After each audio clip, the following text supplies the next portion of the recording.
স্বাগত দীপ্তর সন্ধ্যার সংবাদে। আপনাদের সাথে আছি আমি আনোয়ারুল আলম। শুরুতেই জানাবো সংবাদ শিরোনাম। খালেদা জিয়ার অবস্থা অপরিবর্তিত, তবে বিদেশ নেয়ার মতো নয়, পরিস্থিতি বুঝে আসবে অ্যাম্বুলেন্স। পাকিস্তান আফগানিস্তান সীমান্তে আবার উত্তেজনা, দুদেশের সেনাবাহিনীর মধ্যে ব্যাপক গোলাগুলি।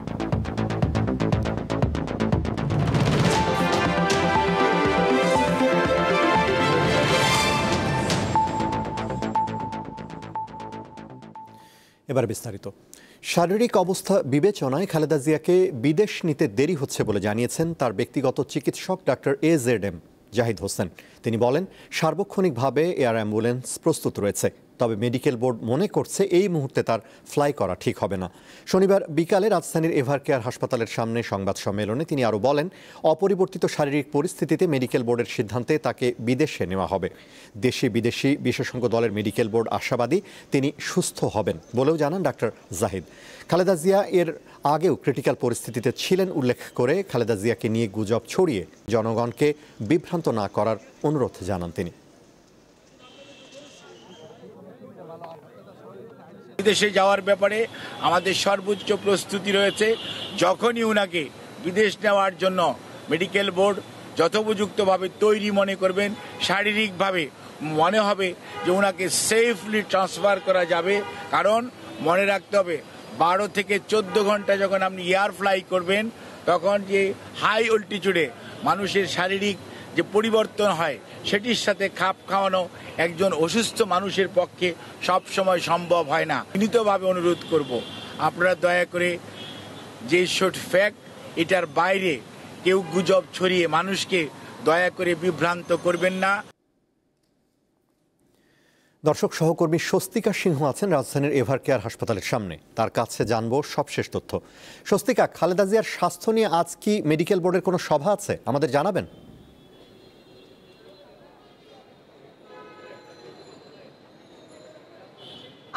আনোয়ার, সঠিক বিকালের পর সন্ধ্যার কিছু সময় আগেই কিন্তু মেডিকেল বোর্ড বসেছে এবং যে বোর্ডটি আসলে নির্ধারিত সময় অনুযায়ী আসলে বসেছে। তার কারণ হচ্ছে যে খালেদা জিয়া ঠিক 23 নভেম্বর যখন এই এভারকেয়ার হাসপাতালে এসে ভর্তি হন, তারপর থেকেই কিন্তু দেশি বিদেশি বিভিন্ন চিকিৎসক দলেরা কিন্তু তাকে চিকিৎসা দেখছেন এবং চিকিৎসা করছেন।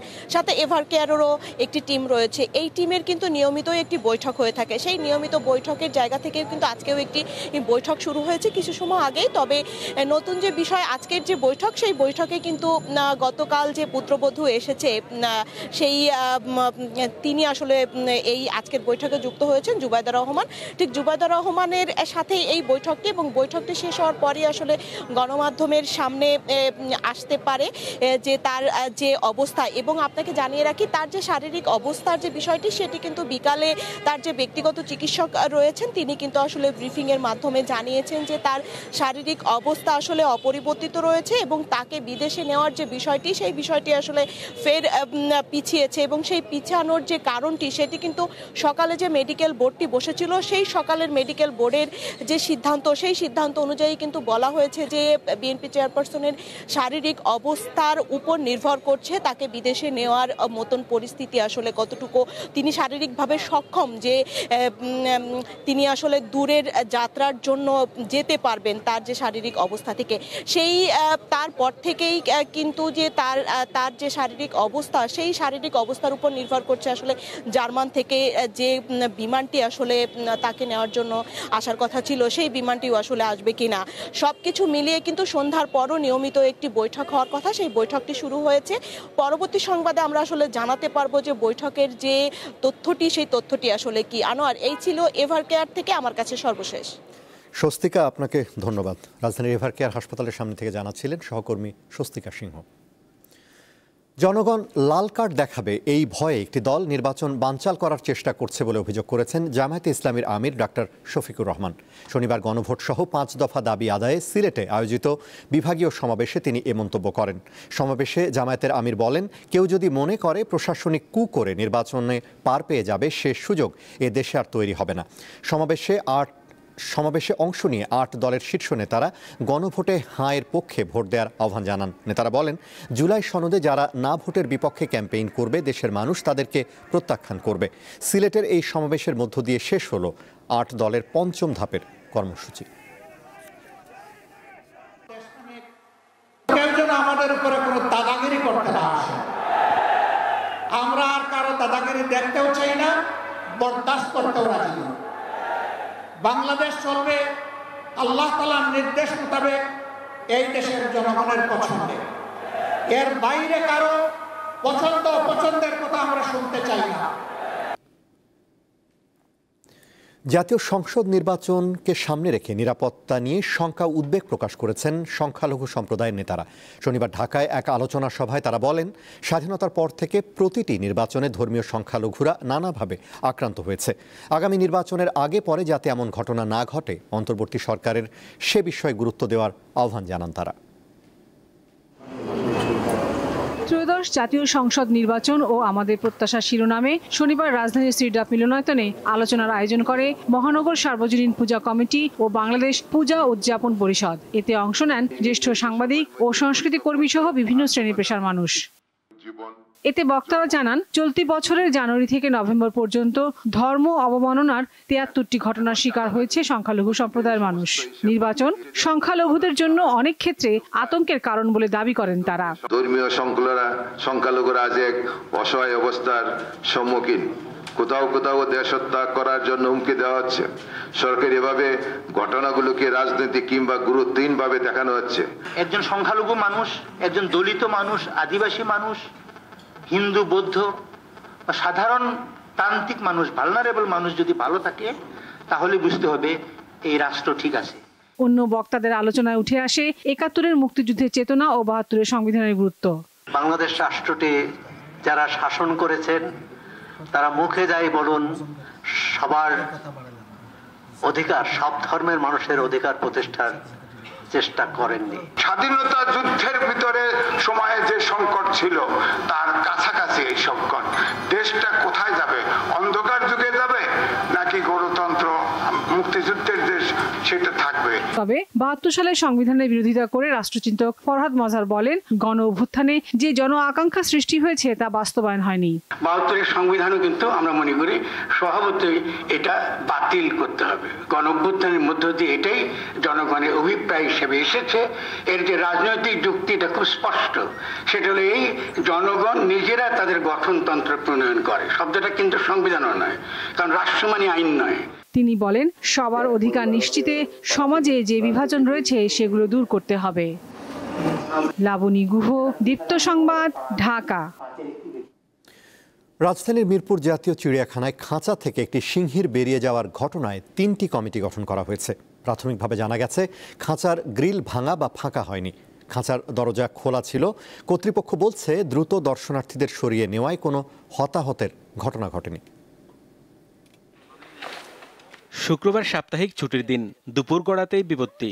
রাজধানীর মিরপুর চিড়িয়াখানার খাঁচা থেকে বেরিয়ে যায় হিংস্র এক বন্যপ্রাণী। প্রায় 2.5 ঘন্টা গোটা চিড়িয়াখানায় চলে চরম উত্তেজনা।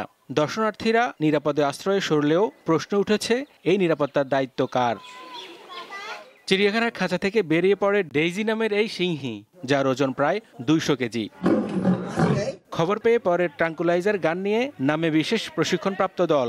প্রায় 1 ঘন্টার চেষ্টায় তাকে অচেতন করে নিরাপদেই খাঁচায় ফেরানো হয়। ঘটনায় প্রাণী সম্পদ অধিদপ্তর, মৎস্য ও প্রাণী সম্পদ মন্ত্রণালয় এবং চিড়িয়াখানা কর্তৃপক্ষ যৌথভাবে তদন্ত কমিটি গঠন করেছে।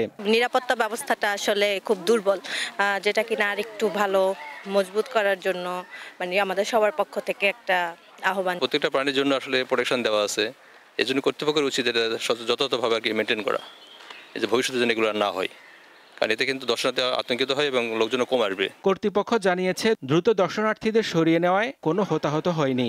প্রাথমিক তদন্তে জানা যায় গ্রিল ভাঙা বা ফাঁকা হয়নি, বরং খাঁচার দরজা তালা খোলা ছিল। শেডের গেটটি খোলা ছিল, সে তালা মারা ছিল না। তো এই বিষয়টা আমরা খেয়াল করেছি।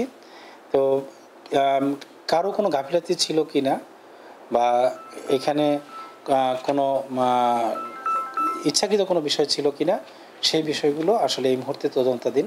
চিড়িয়াখানার নিরাপত্তা নিশ্চিতে অবকাঠামোগত উন্নয়ন প্রয়োজন বলেও জানান তিনি। বাংলাদেশ জাতীয় চিড়িয়াখানায় বর্তমান যে খাঁচা রয়েছে এবং খাঁচার যে মডেল রয়েছে এটি অত্যন্ত পুরাতন ধরনের। আমাদের এই খাঁচাগুলোকে রিমডেলিং করা, নতুন করে আধুনিকায়ন করা এটি অত্যন্ত জরুরি। বিশেষজ্ঞদের মতে এমন বিপজ্জনক প্রাণীর ক্ষেত্রে ডাবল লকিং প্রোটোকল অনুসরণ করা বাধ্যতামূলক। তদন্ত কমিটি 3 দিনের মধ্যে রিপোর্ট জমা দিবে। সেই রিপোর্টের ওপরেই নির্ভর করছে চিড়িয়াখানার নিরাপত্তা নিশ্চিত করার রূপরেখা এবং দর্শনার্থীদের হারানো আস্থা ফিরিয়ে আনা। হেদায়েতুল্লাহ সীমান্ত, দীপ্ত সংবাদ, জাতীয় চিড়িয়াখানা, ঢাকা। খাবারে হেভি মেটাল ঢুকে যাচ্ছে যা ক্যান্সার ও ফুসফুসজনিত নানা রোগ সৃষ্টি করছে। শনিবার consumers association of Bangladesh, CAB ও বিসেফ ফাউন্ডেশন আয়োজিত সেমিনারে একথা জানান বক্তারা। তারা জানান, নিরাপদ খাদ্য নিশ্চয়তায় বিচ্ছিন্নভাবে কাজ করছে বিভিন্ন সংস্থা। পরিবেশ নিয়ে কাজ করে ও খাদ্য সুরক্ষা নিয়ে কাজ করে এমন সংস্থাগুলোকে নিয়ে একসাথে কাজ করতে হবে। বক্তারা জানান, নির্বাচনী ইশতেহারেও খাদ্য নিরাপত্তার বিষয় তুলে ধরা দরকার। আপনারা জানেন এখন ইন্টারিম গভর্নমেন্ট, সামনে আমরা ধরে নিচ্ছি যে ফেব্রুয়ারির পরে আমরা একটা পলিটিক্যাল গভর্নমেন্ট পাবো। এই পলিটিক্যাল গভর্নমেন্ট আসার পরে তাদের কাছে কি এই সেফ ফুড এটা কি প্রায়োরিটি কিনা? খুব দ্রুত এই নির্বাচনের প্রচার শুরু হবে, সেখানে আমরাও যেন এই পলিটিক্যাল যারা পরবর্তীতে আসবে বা ইভেন বিরোধী দলে যারা থাকবেন তাদেরকে যেন আমরা বোঝাতে পারি যে তোমরা সরকার গঠন করো অথবা বিরোধী দলে থাকো, এটা তোমাদের প্রায়োরিটি, এটা 18 কোটি মানুষের প্রায়োরিটি। ময়মনসিংহ মেডিকেল কলেজ হাসপাতালে স্বাস্থ্য সেবার মান ও ব্যবস্থাপনা পর্যালোচনার সময় স্বাস্থ্য অধিদপ্তরের মহাপরিচালকের সঙ্গে এক চিকিৎসকের বাক বিতণ্ডা হয়েছে। ঘটনার পর ক্যাজুয়ালিটি বিভাগের ইনচার্জ ডাক্তার ধনদেব বর্মনকে বহিষ্কারের নির্দেশ দেওয়া হয়। শনিবার সকালে ময়মনসিংহ মেডিকেল কলেজ হাসপাতালে আয়োজিত এক সেমিনারে প্রধান অতিথি হিসেবে অংশ নেন স্বাস্থ্য অধিদপ্তরের মহাপরিচালক অধ্যাপক ডাক্তার মোহাম্মদ আবু জাফর। পরে হাসপাতাল পরিদর্শনে গিয়ে সেবার মান, জরুরি বিভাগ পরিচালনা, রোগী ব্যবস্থাপনা ও স্টাফদের উপস্থিতি নিয়ে প্রশ্ন তোলেন মহাপরিচালক।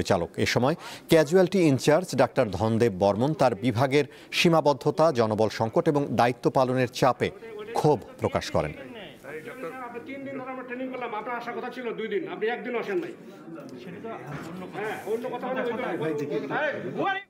আন্তর্জাতিক, পাকিস্তান ও আফগানিস্তান সীমান্তে আবারও উত্তেজনা ছড়িয়ে পড়েছে। শনিবার মধ্যরাতে দুই দেশের সেনাবাহিনীর মধ্যে ব্যাপক গোলাগুলি হয়েছে, তবে হতাহতের খবর পাওয়া যায়নি। আফগানিস্তানের তালেবান সরকারের দাবি, পাকিস্তানি বাহিনী প্রথমে কান্দাহার প্রদেশের স্পিন বোলডাক শহরে হামলা চালায়, আর পাকিস্তান বলছে আফগান সেনারা প্রথমে চামান সীমান্তে বিনা উস্কানিতে গুলি ছোড়ে। 2 দিন আগে শান্তি চুক্তি করতে সৌদি আরবে আলোচনায় বসে পাকিস্তান ও আফগানিস্তান। শেষ করব দীপ্ত সংবাদ, তার আগে সংবাদ শিরোনামগুলো জানাবো আরও একবার।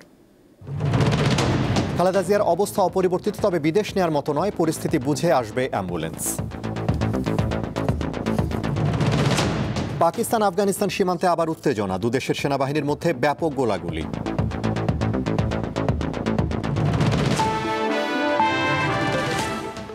এই ছিল এখনকার মতো। আমাদের পরবর্তী দীপ্ত সংবাদ রাত 11টায় দেখার আমন্ত্রণ। এছাড়া আরও তথ্য বিনোদনের খবর পেতে যুক্ত থাকুন দীপ্তর ডিজিটাল প্ল্যাটফর্মগুলোতে।